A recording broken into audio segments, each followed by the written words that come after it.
आपको बताएंगे कि प्रातः उठते समय और उसके बाद क्या करना चाहिए, कौन से कार्य हमारे पूरे दिन को अच्छा बनाएंगे, शुभ बनाएंगे,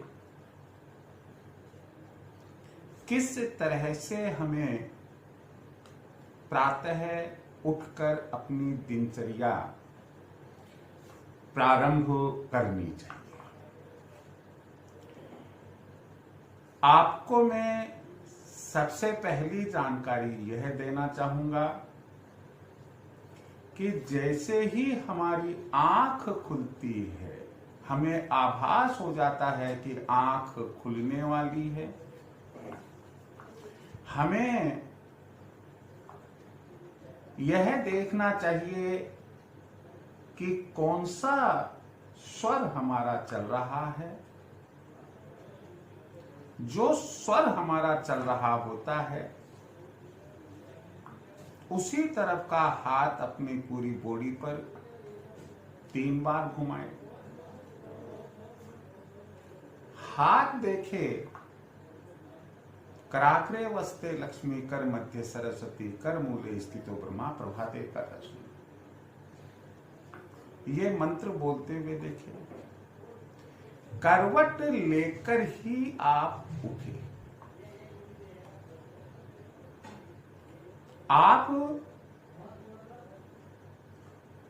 सबसे पहले उसका मुंह देखे जो आपके लिए शुभ है। आप मैरिड है, अपने जीवन साथी का, अपने बच्चों का, अनमेरिड है, अपने माता पिता का, और मैरिड भी अपने माता पिता का देख सकते हैं।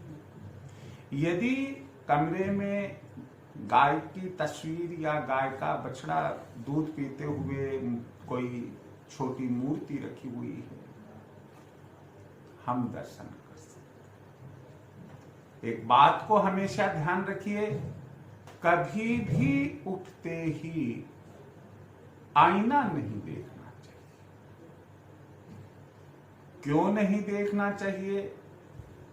क्योंकि आईने में पूरी रात में नेगेटिविटी ने भरपूर जगह बना ली। इसके अलावा हम भी सोकर उठे हैं, ना मालूम रात में हमारा ब्लड सर्कुलेशन कैसा रहा, हमें कैसे कैसे ख्यालात आए, कैसे कैसे स्वप्न आए, कैसे कैसे विचार उत्पन्न हुए, तो वो रिफ्लेक्ट होकर हमारे पास में आती है और हमारा दिन अशुभ हो जाता है। जब आप अपने जीवन साथी के या अपने बच्चों के, अपने माता पिता के दर्शन कर ले और थोड़ा रिलैक्स हो जाए, उसके बाद आप आईने को देखें, अगर देखते हैं तो। अन्यथा आईने में अपना चेहरा सुबह उठते ही नहीं देखना चाहिए। एक बात और है यहां बहुत ही महत्वपूर्ण, और वो यह है कि कभी भी उठते ही हमें शौचालय नहीं जाना चाहिए, क्योंकि शौचालय में भी नकारात्मकता भरपूर रहती है। जब हमें उठे 10-5 मिनट हो जाते हैं, हम नॉर्मल हो जाते हैं, हमारा ब्लड सर्कुलेशन नॉर्मल हो जाता है, तब उस समय हमें 10-5 मिनट बाद में ही शौचालय जाना चाहिए। आज का यह वीडियो विशेष रूप से अब जो मैं बताने जा रहा हूं, उन बिंदुओं की तरफ आपका ध्यान आकर्षित करने के लिए है। वह यह है कि हम उठते ही अपने अपने काम धंधों में, रोजमर्रा के कामों में लग जाते हैं। ध्यान रखिए कि आपको उठते ही चाहे स्नान करे कि ना करे, मुख्य द्वार खोलकर दाहिने और बाएं दोनों तरफ जल ढाले, यानी कि गड्डी से जल गिराए, और हो सके तो वेस्ट से ईस्ट की तरफ या साउथ से नॉर्थ की तरफ जल आप एक कार लगा दें। यह इस बात का द्योतक होता है कि अब आपने अपने घर के मुख्य द्वार को पवित्र कर दिया है जल छिड़क कर, और आप देवताओं का आह्वान करते हैं कि आप पधारिए। परंतु दिमाग में एक बात ये आती है कि हम झाड़ू कब लगाएं। सबसे पहले तो आपको जल की गड्डी ही ढालनी है। हाँ, अब झाड़ू लगाने वाली जो बात है उसमें भी मैं आपको थोड़ा सा एडिशन देना चाहूंगा, और वो ये देना चाहूंगा कि झाड़ू, वैसे तो शनिवार और रविवार को ऐसी मान्यता है विद्वानों की कि झाड़ू लगाने के पहले मुख्य द्वार के बाहर पानी का छिड़काव करें। हमारे घर में ऐसा पानी का छिड़काव कर दे और उसके बाद झाड़ू लगाए। वापस मैं बोल रहा हूं, शनिवार और रविवार आप पानी का छिड़काव करें मुख्य द्वार के बाहर, और उसके बाद में बुहारी लगाए, झाड़ू लगाए।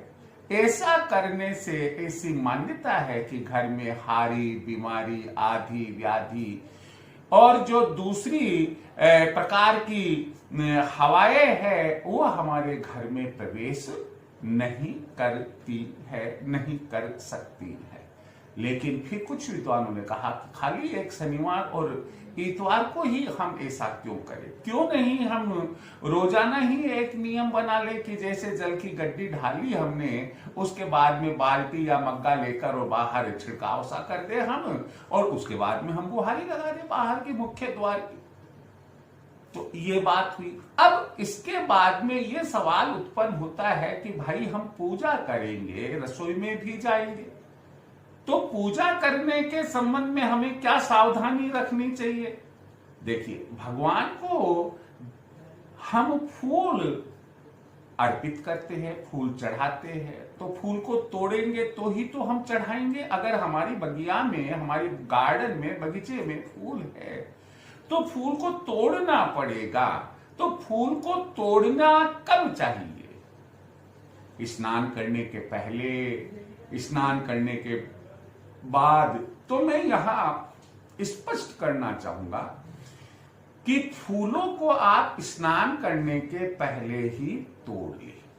यही नहीं, बल्कि आपने जो गत दिन यानी कि पिछले दिन जब पूजा की, तो पूजा के जो बर्तन आज हमारे काम आएंगे पूजा करने के, भगवान की पूजा के जो बर्तन हैं, जल की गड्डी है, नैवेद्य के लिए एक प्लेट है, दीपक है, और कुछ भी अगर मान लीजिएगा ऐसा बर्तन है जिसको साफ करना या मांजना जरूरी होता है शुद्धिकरण के लिए, आप भगवान के जो बर्तन हैं वह भी, पूजा के बर्तन भी आप स्नान करने के पहले ही मांजकर साफ करके ही रखेंगे, और उसके बाद आप स्नान कर लेंगे।